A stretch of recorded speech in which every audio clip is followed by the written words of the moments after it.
We are welcoming you for our another episode of College Review. Today we'll talk about the most important college of Bangalore, that is ISBR Bangalore.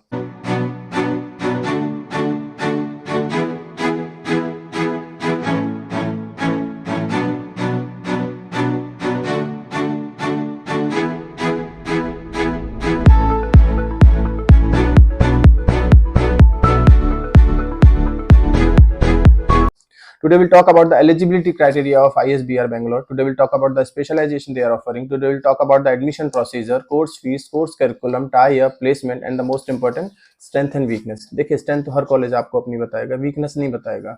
हम कोशिश करेंगे video के last में आपको strength and weakness दोनों बताने की ISBR.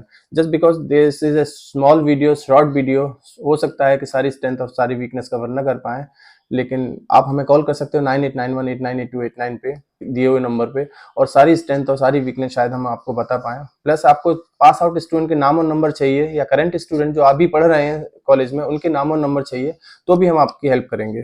चलिए स्टार्ट करते हैं वीडियो. कॉलेज का इंफ्रास्ट्रक्चर बहुत बड़ा नहीं है as compared to other Bangalore colleges, but yes जितना होना चाहिए उतना सफिशिएंट इंफ्रास्ट्रक्चर इनके पास है.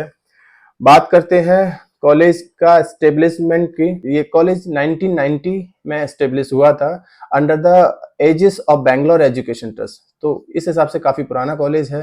अच्छी फैकल्टी प्रोवाइड कराएगा, अच्छा प्लेसमेंट प्रोवाइड कराएगा, अच्छी एजुकेशन प्रोवाइड कराएगा बच्चों को. एलिजिबिलिटी क्राइटेरिया की हम बात करें तो एलिजिबिलिटी क्राइटेरिया वैसा ही है जैसे सारे कॉलेजेस का होता है. Minimum 50% of marks for the general candidate, minimum 45% of marks in your graduation if you are a SC and ST candidate, followed by ये कॉलेज फिर वही लेगा जैसे बाकी सारे कॉलेजेस लेते हैं. GMAT, CAT, ZET, MAT, CMAT, NMAT, ETMA, KMAT, PGCET. इसके बेस पे आपको सिलेक्शन और रिजेक्शन देगा. सिलेक्शन क्राइटेरिया क्या है कॉलेज का? आपके पास कंसिस्टेंट एकेडमिक रिकॉर्ड होना चाहिए, यानी कि 10th 12th ग्रेजुएशन में आपका कंसिस्टेंट रिकॉर्ड होना चाहिए. मिनिमम 60% होना चाहिए आपके पास. वर्क एक्सपीरियंस है वो भी आप शो कर सकते हैं. एंट्रेंस स्कोर होना चाहिए, कैट मैट जेड किसी का भी. आपके पास कोई अचीवमेंट है पास्ट में वो भी आपको शो करना होगा, उसका भी एडेड एडवांटेज आपको मिलेगा. प्रोसेस है, ISBR का एक एप्टीट्यूड टेस्ट होगा, उसके बाद रिटन एबिलिटी टेस्ट लेगा कॉलेज, देन एक माइक्रो प्रेजेंटेशन देगा, उसमें आपको अच्छा करना होगा, then followed by the personal interview, then result declare होगा. And if you are selected in the result then you need to submit your registration amount which is 50,000 rupees. बात करते हैं एक्रीडेशन एंड एसोसिएशन की. College के पास almost सारे accreditation है, जैसे AICT, all India council of technical education, NBA, national board of accreditation, AIU, Association of Indian University. It means their PG diploma is equivalent to the MBA degree. आप आगे चल के PhD करना चाहते हैं, गवर्नमेंट जॉब करना चाहते हैं, फॉरेन में स्टडी, फॉरेन में जॉब करना चाहते हैं, आप इजीली कर सकते हैं. बाकी एप्लीकेशन फॉर्म 1000 रुपीज का है, आप ऑनलाइन जाके ले सकते हैं, कॉलेज में जाके कलेक्ट कर सकते हैं. और if in case this form you want from our side, हम भी आपको प्रोवाइड कर देंगे, maybe free of cost और 50% डिस्काउंट में. बात करते हैं कॉलेज की फीस स्ट्रक्चर की. कॉलेज का टोटल फीस स्ट्रक्चर है 10 लाख रुपीज, जिसमें 50,000 रजिस्ट्रेशन चार्ज करेगा, फर्स्ट इंस्टॉलमेंट 3 लाख चार्ज करेगा, second installment 3,25,000 and the third installment 3,25,000 if you are selected. Refund policy again as per the AICT norms.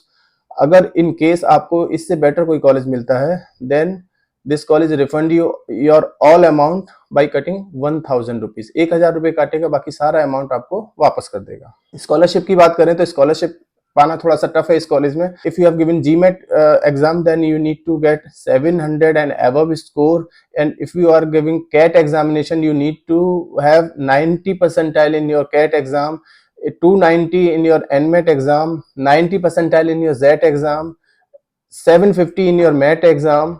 CMAT में आपको 280 plus करना होगा, तभी आपको यहाँ पे स्कॉलरशिप के लिए एलिजिबिलिटी मिल पाएगा, यानी कि 25% ट्यूशन फीस में आपको स्कॉलरशिप मिलेगा अगर आपके ये सब स्कोर है तो. कोर्स कौन कौन से कराएगा? PGDM कराएगा. PGDM in data science and business analytics देगा. PGDM विद 1 सेमेस्टर अब्रॉड भी कराता है. ग्लोबल PGDM जो 3 कंट्रीज का होता है वो भी कराएगा. PGDM with international study trip भी देगा आपको. PGDM in sports management and PGDM in health care management. अब बात करता हूँ, ये कॉलेज ड्यूअल स्पेशलाइजेशन देगा आपको. मार्केटिंग मैनेजमेंट में, ह्यूमन रिसोर्स में, फाइनेंस में, ऑपरेशंस में, data science and business analytics में, small business management and entrepreneurship में, हेल्थ केयर मैनेजमेंट में, इंफॉर्मेशन सिस्टम में, इंटरनेशनल बिजनेस में, retail and supply chain management में, ट्रेवल एंड टूरिज्म में, बैंकिंग एंड इंश्योरेंस में, एंड स्पोर्ट्स मैनेजमेंट में। बात करता हूँ कुछ इंटरनेशनल कोलैबोरेशंस की। कई कंट्रीज के साथ इंटरनेशनल कोलैबोरेशन है इसका, जैसे हॉफ यूनिवर्सिटी, वाई स्कूल्स, आप देख सकते हैं इसकी स्लाइड पे, ये सारे इसके इंटरनेशनल कोलैबोरेशंस हैं। कैंपस लाइफ बहुत अच्छी है, इंडोर आउटडोर दोनों एक्टिविटी बच्चों को करने को मिलती हैं। It means this college is good in exposure. Now come to the most important part of this video, the placement of ISBR। ये कॉलेज दूसरे कॉलेजेस की तरह नहीं है जो बड़ा चढ़ा के अपने प्लेसमेंट को रिप्रेजेंट करे। कॉलेज क्लेम करता है 24 lakh highest placement, average placement 7 to 8 lakh and the lowest package is 5 lakh. It means 5 lakh से कम की कंपनी कॉलेज में एंटर नहीं करती। जब हमने बच्चों से पूछा कि क्या हाईएस्ट पैकेज 24 लाख का गया, तो बच्चों ने बोला हाँ, एक दो बच्चों को 24 लाख का प्लेसमेंट गया है। ऑन एन एवरेज बच्चों ने भी बताया 7 से 8 लाख का प्लेसमेंट जाता है, और कोई भी कंपनी 5 लाख से नीचे कैंपस में प्लेसमेंट्स के लिए नहीं आती, जो कि एक डिसेंट प्लेसमेंट कंसीडर किया जा सकता है। अब बात करता हूं कुछ और फैक्ट एंड फिगर्स की। कॉलेज में लास्ट ईयर 180 प्लस कंपनीज आई प्लेसमेंट्स के लिए, जिसमें से 91% बच्चों का प्लेसमेंट हुआ। केवल 9% बच्चे ऐसे थे जिनका प्लेसमेंट नहीं हो पाया किसी किसी वजह से। हो सकता है उन्होंने वो प्लेसमेंट में ना बैठे हो, उनका फैमिली बिजनेस बहुत अच्छा चलता हो सकता है उनको वो प्रोफाइल ना मिल पाई हो जिस प्रोफाइल के लिए वो गए थे।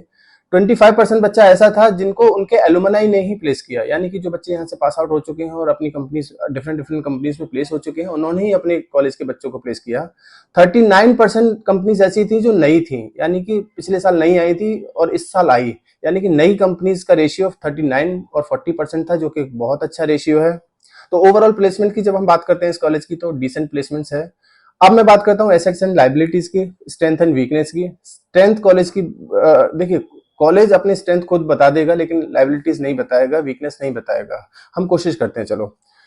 नंबर 1 स्ट्रेंथ, जैसे मैंने ऑलरेडी अभी कहा, इसका प्लेसमेंट रिकॉर्ड अच्छा है कॉलेज का highest, average and lowest placement decent है, तो प्लेसमेंट वाइज ये कॉलेज अच्छा है। Second, ranking, good ranking. अगर डिफरेंट पोर्टल्स पे जाओगे तो इस कॉलेज को अच्छी रैंकिंग मिली हुई है, यानी कि रैंकिंग वाइज भी ये कॉलेज बहुत अच्छा है। Third, location. This college is located in the heart of the city, heart of the Bangalore city. Location wise ये कॉलेज बहुत अच्छा है। अब बात करते हैं वीकनेस की। वीकनेस में नंबर 1 वीकनेस है इसकी, running 2 courses like MBA and PGDM। देखिए, जब कोई कॉलेज MBA और PGDM दोनों रन कराता है तो नंबर ऑफ इनटेक बढ़ जाता है। जब number of intake, seat intake बढ़ जाएगा, तो प्लेसमेंट्स के लिए हो सकता है बच्चों को थोड़ा मारामारी करनी पड़े। हो सकता है कि जिस प्रोफाइल के लिए वो चाहते हैं वो प्रोफाइल ना मिले। अब फॉर एग्जाम्पल, मार्केटिंग के नाम पे बहुत सारी प्रोफाइल आएंगी, branding, promotion, research, advertising, sales. जो अच्छे बच्चे हैं उनको ही अच्छी प्रोफाइल मिले, और खराब बच्चों को, ज्यादातर बच्चों को हो सकता है सेल्स मिल जाए। सो रनिंग मल्टीपल कोर्सेज, ज्यादा नंबर ऑफ सीट्स होगा तो ये प्रॉब्लम थोड़ा कॉलेज में आ सकता है। नंबर 2, मेरी कुछ बच्चों से बात हुई, उन्होंने बताया कि हॉस्टल, कॉलेज का हॉस्टल उतना अप टू द मार्क नहीं है। कॉलेज हॉस्टल का खाना, हॉस्टल का रहना शायद उनको नहीं समझ आया। तो हॉस्टल सेकंड लाइबिलिटीज है। थर्ड, कैंपस बहुत बड़ा नहीं है as compared to other Bangalore colleges, so you need to check the hostel plus campus also before taking admission in this college. बाकी सब ठीक है। इससे ज्यादा लाइबिलिटीज, एसेट्स को जानने के लिए you can call us on 9891898289, क्योंकि ये छोटा सा वीडियो है, बहुत सारी स्ट्रेंथ एंड बहुत सारी वीकनेस हम नहीं बता पाएंगे। अगर आपको यहाँ के पास आउट स्टूडेंट्स के नंबर चाहिए, या जो करंट में पढ़ रहे हैं बच्चे उनके नंबर चाहिए, then also you can call me 9891898289, और व्हाट्सएप भी कर सकते हैं। कुछ और कॉलेजेस लाइबिलिटीज एंड एसेट्स के बारे में जानना है, कुछ और कॉलेजेस के स्टूडेंट, पास आउट स्टूडेंट के नाम और नंबर चाहिए, तो भी आप हमें कॉल कर सकते हैं। कुछ और ऐसी वीडियो देखने के लिए चैनल को सब्सक्राइब करें। Thank you.